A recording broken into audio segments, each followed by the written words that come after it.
Muito bem. Hoje é a terceira aula do nosso curso.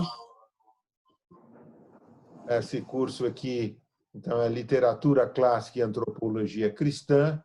Hoje nós vamos tratar do tema que é o bem, o mal, a liberdade, a consciência, o pecado. Se a gente pensar na existência do mal, se alguém duvidasse, bastaria olhar para o mundo, né? Você vai olhar para o mundo, vai ver que o mal é uma constante, é uma realidade. Olha para o mundo e olha também para o homem em sociedade, né? A filosofia e os vários sistemas humanos, os filósofos, podem ser classificados como as filosofias da inimizade.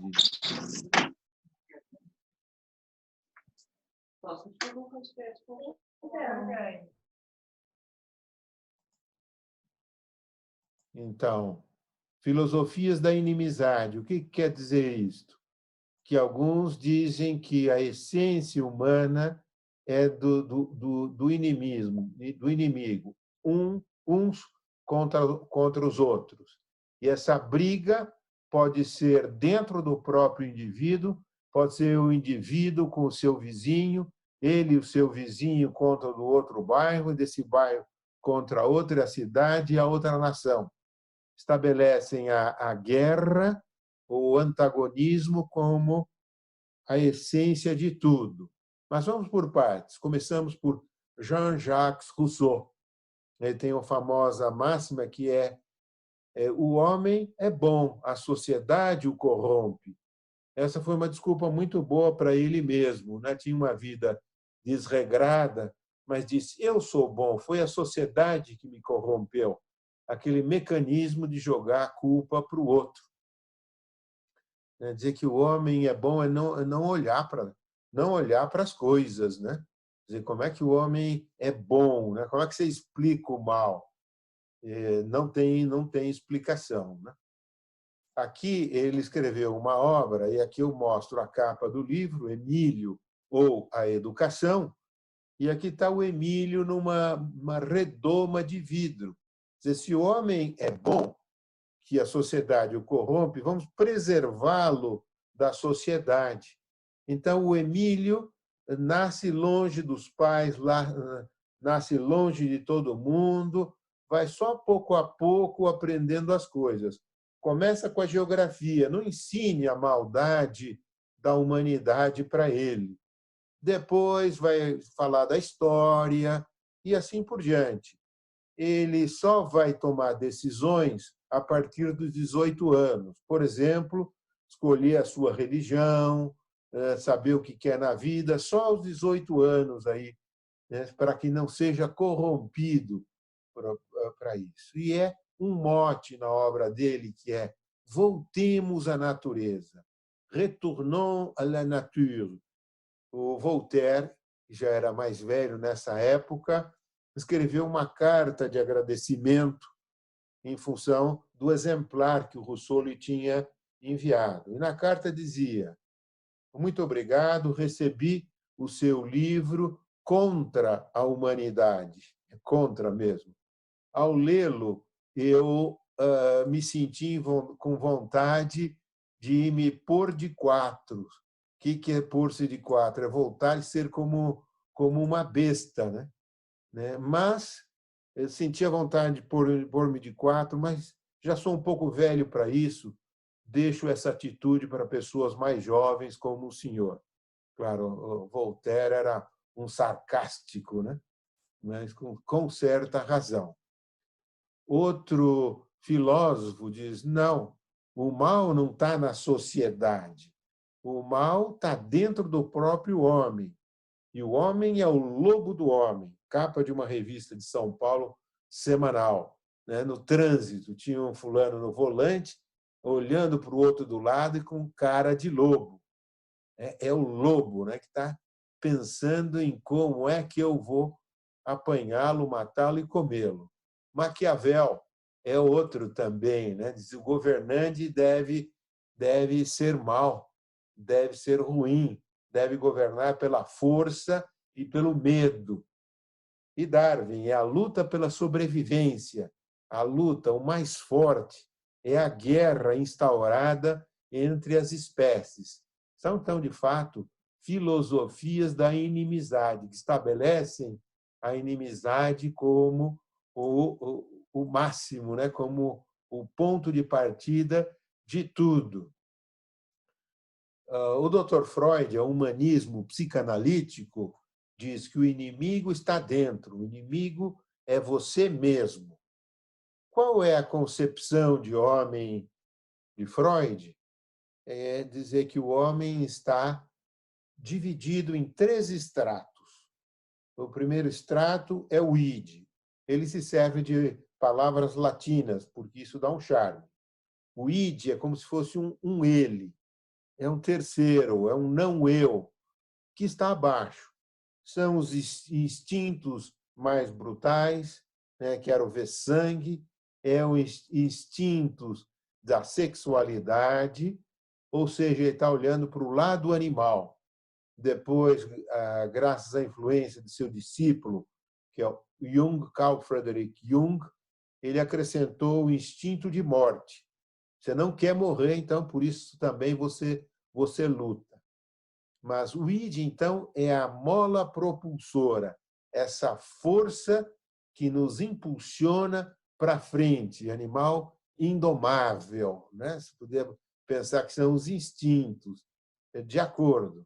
Mas ele fala do id que está aqui dentro, é um outro eu. Como camada intermediária é o ego. O ego sou eu mesmo. É o consciente e é um centro de decisão. Essa decisão, mas que nós vamos ver que essa decisão não é livre, né? Por Freud. A decisão é condicionada e determinada pelo id e pelo que vem depois, que é o quê? É o superego, é aquele que está acima de mim. São todos os fatores inibitórios. Você quer agir de uma determinada maneira, você quer ir lá na geladeira e roubar as coisas, né? E a mãe diz: não, não põe a mão aí, menina, não coma fora de hora. Eu quero fazer tal coisa, e o pai diz: fora isso, e dá umas palmadas. É a educação na escola, né, que vem impondo que você escreva assim, com a letra pequena, com a mão direita, com a mão esquerda, com não sei o quê. É a repressão da sociedade, né, com os seus convencionalismos sociais, etc. E da autoridade. São todas essas forças de repressão. Então, por aí, tudo isso é mal, e isso é o que influencia. Claro que influencia, o que está em cima e o que está embaixo influenciam, tanto o id quanto o superego, mas não há espaço nele para a liberdade, né? Nós estamos, assim, condicionados. E ele diz que nós temos, então, como uma grande fonte de conhecimento próprio, ou do que é o homem, os sonhos. Por isso que os pacientes têm que deitar num divã, numa atitude relaxada, fecha os olhos, se der para hipnotizar, melhor, porque nos sonhos você não é reprimido. Então, aí nos sonhos, a gente tem aquela coisa livre. Os instintos estão livres, o superego não inibe. Então, o que eu realmente penso é o que está nos meus sonhos. Não é verdade. É claro que os sonhos fogem do nosso controle e que a gente tem tendências ruins e tendências boas também, né? E essas tendências são fortes, muitas vezes. Uma raiva para um fulano que nos fez um mal, as raivas podem ser fortes, né? Então, os sonhos têm uma força muito grande na doutrina de Freud. Ele bolou toda a sua teoria em doentes, né? Em casos doentios, e extrapolou. Esse é um dos problemas. Mas é um fato, de verdade, que há forças inconscientes dentro do homem, sim, mas não quer dizer que nos dominem, né? Que nos tirem completamente a liberdade e, portanto, a responsabilidade e a culpa. Então, a pergunta é: fulano matou não sei quantos e agora está com complexo de culpa. E a pergunta é complexo de culpa ou é culpa mesmo? Então, ele desenvolveu essa teoria dos complexos, que muita gente vai dizer, né? Pega lá a mitologia grega e o complexo de Édipo, e o complexo de Dondoca, e de Peter Pan, etc. Você pega qualquer coisa assim de um fulano que gostaria de não sei o quê, mete a palavra complexo na frente e pronto, você tem que se libertar. E aí vem toda a doutrina do não se reprima. Esse não se reprima é faça o que você quiser e vá em frente. Bom, aí vem a pergunta: onde é que está? Onde é que está o mal? Está na sociedade, está dentro do homem, e estando dentro do homem, tiram completamente a liberdade. E se não há liberdade, olhando para o cristianismo, não há pecado, porque o pecado é o mal feito pelo homem conscientemente. Os gregos não tiveram propriamente o conceito de pecado, desse um mal feito conscientemente pelos homens. O pecado, como nós vimos, é para eles uma falha intelectual, aquela deusa Atê que cegou momentaneamente o indivíduo nesse momento de loucura, ele fez uma coisa que em sã consciência ele não gostaria de fazer. Existem casos assim? Sim, nós já vimos, né? Quando alguém te aponta uma arma, é o medo, a violência, há coisas que tiram a liberdade. Então, é uma grande doença psíquica, mas, em geral, não é o caso. Não se pode estabelecer toda uma regra e como é o homem pelos casos doentios ou pelas exceções, pelos casos particulares. Então, para os gregos, o que se almejava? Não era tanto fazer o bem, porque o bem e o mal não estavam sob o controle do homem, era contemplar a beleza, fazer grandes feitos e receber a glória. Os homens, dizem eles, então, não são responsáveis por aquilo que fazem, mas são culpados. Isso é uma coisa assim, são culpados porque alguém atribui culpa a eles. São culpados como pode ser culpado um homem inocente que foi condenado por um júri parcial. E quem é que faz isso? São os deuses. Os deuses e os poderes do Hades, lá das profundezas, né, que vêm e condicionam totalmente o homem. Por exemplo, as iríneas, que é o nome genérico, né, das megeras, etc., que são essas ninfas semideusas que provocam remorsos e vinganças. Esses é que são maus, os deuses, esses poderes que são maus, e são os verdadeiros responsáveis e culpados, e que ficam querendo transferir a culpa para nós. Então, já apresentei antes o caso do Laocoonte, que falou que cuidado com esse cavalo que tem gente dentro. E não quiseram ouvi-lo, e ele foi castigado por Apolo e Diana, se não me engano. Agora, se não há responsabilidade, não há culpa, como é que há justiça na Grécia? Então, olhem para essa imagem da direita e vocês vão ver que é a imagem quase que tradicional da justiça, porque ela tem uma balança na mão esquerda para pesar os argumentos de um lado e do outro, e tem uma espada na mão direita que é para aplicar a justiça e o castigo para quem merece. Mas ela não está cega.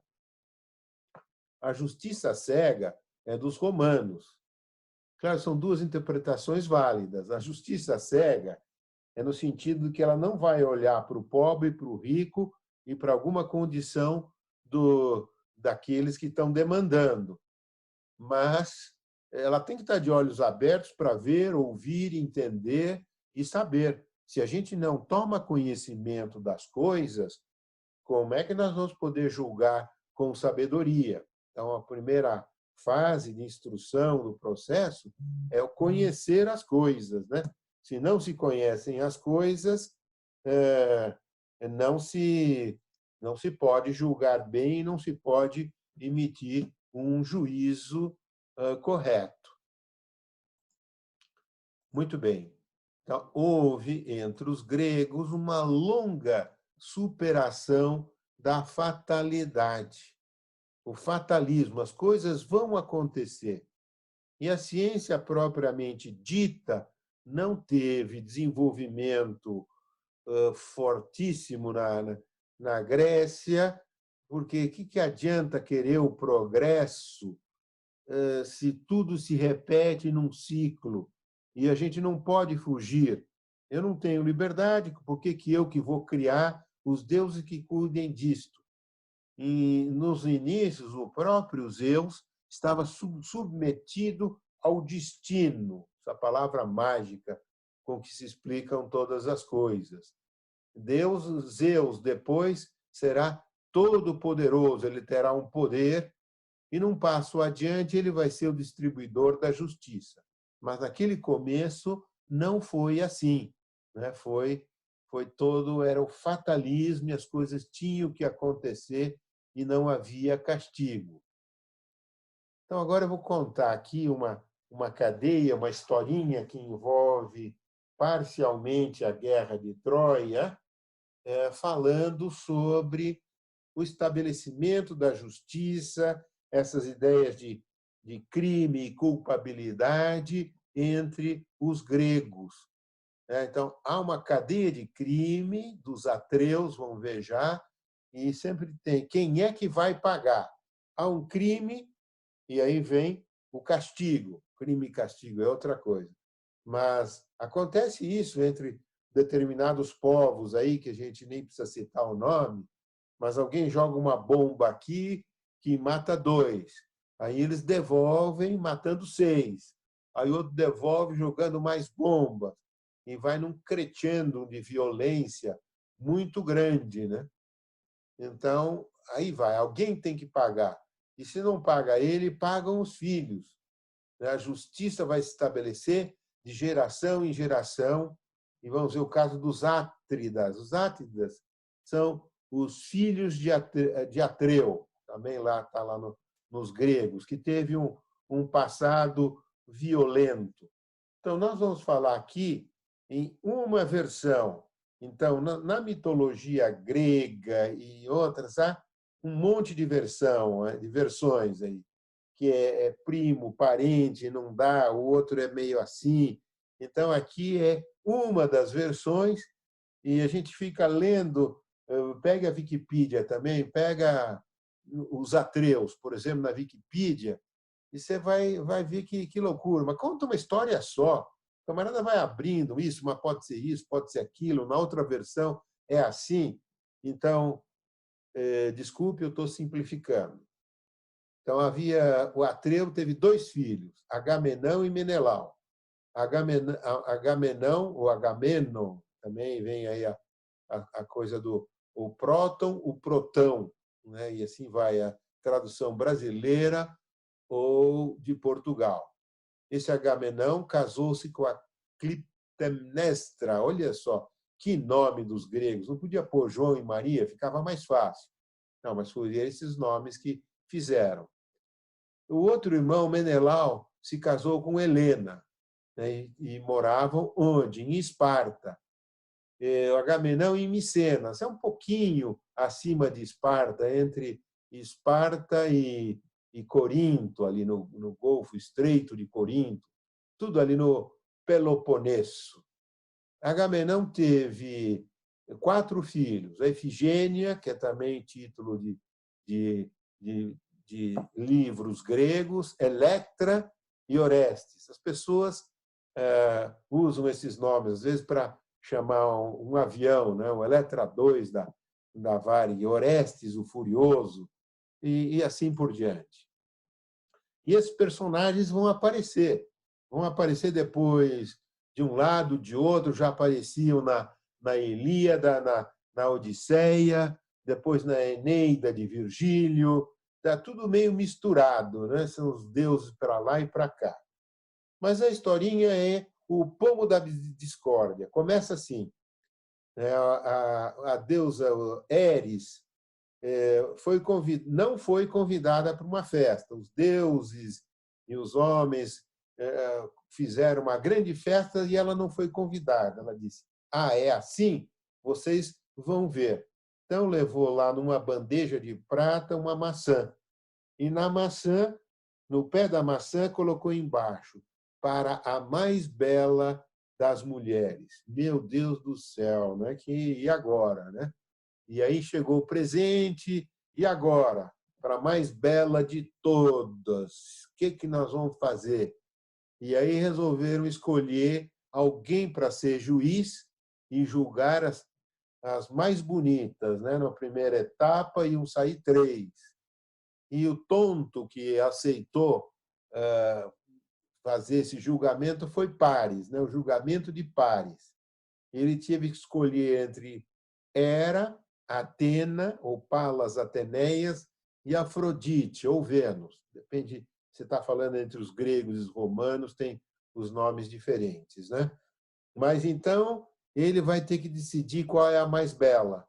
E aí uma promete uma coisa, a Atena promete a sabedoria, a Afrodite promete que você vai casar com a mulher mais bela do mundo. E a mulher do par estava na festa também. E o camarada, em vez de se mancar, primeiro devia ter rejeitado o convite, mas teve que escolher, depois tinha que dizer: "Olha, as 3 são mais bonitas, uma mais bonita que a outra, eu caio fora." Mas não podia escolher receber uma mulher, estando a própria mulher ali. E ele escolhe, então, Afrodite, e Afrodite depois vai encantar a Helena, olha só no diagrama de cima, que já estava casada com Menelau, e ele vai fugir, já vai para Troia, né? E aí alguns consideram o rapto de Helena, outros dizem que Helena foi num momento assim de, de não saber, algum deus lá pôs uma coisa na cabeça dela, não sentia mais nada pelo Menelau e fugiu com o Paris. Guerra entre as duas cidades, né? Melhor dito, os 2 povos, né? Entre a Grécia né? Puxa vida aqui, e Troia, a Guerra de Troia. E aí? E aí Agamenão falou: para acabar com essa guerra, ou para vencer essa guerra, eu vou sacrificar a minha filha. Olha só, um pai sacrificando a sua filha. Agamenão vai sacrificar Ifigênia. O que teve ela a ver, né? E por quê? Talvez é para espiar os pecados de Atreu lá em cima, né? E já lá o avô, né? Até a terceira geração. Então, com esse sacrifício, mas se procura aplacar as iras, mas não consegue, estoura a guerra, né? entre aqui, olha lá, Aquiles e Ajax, do lado da Grécia, e Heitor e Paris, do lado de Troia. Bom, a Guerra de Troia é outro capítulo, não dá para analisar aqui agora. Mas, então, agora vem o desconto. A Clitemnestra, mulher de Agamenão e mãe da Efigênia, vai matar o marido. Por quê? Porque o marido matou a filha Efigênia. É vingança. O que é isto, né? E aí, depois disso, o que vai? Os outros filhos, Orestes e Electra, matam a mãe para descontar o quê? A morte do pai deles. E assim vai, né? A coisa vai andando. E Orestes finalmente é julgado em Atenas e, por um voto favorável, não é condenado. Então, veja só tudo que tem por trás disso, né? É isso que é os filhos pagando pelos pecados do pai, é a vingança, são os deuses que estabelecem justiça. O que é isso? É uma confusão só. É uma confusão só e permite várias interpretações. Mas o que está claro aqui é, de fato, essa violência e esse descontar, né, de geração em geração. E isto, se a gente olhar, acontece também nos tempos de Cristo, né? Olha só, João, capítulo 9, 1, 3. Todo esse capítulo merece ser lido com muita atenção, né? É o cego de nascença. Como todos nós podemos ficar cegos para todas as coisas, né? A gente não vê. Eu vim para que aqueles que vêm não vejam, e os que não vêm vejam. Outro cego pediu para Cristo: Senhor, que eu veja. É uma bela oração para o cristão, né? Saber ver as coisas, saber ver que isso é uma injustiça, que aqui está a raiva de permeio, e as pessoas têm preconceitos, né? Olha só. E passando, Jesus viu um homem cego de nascença.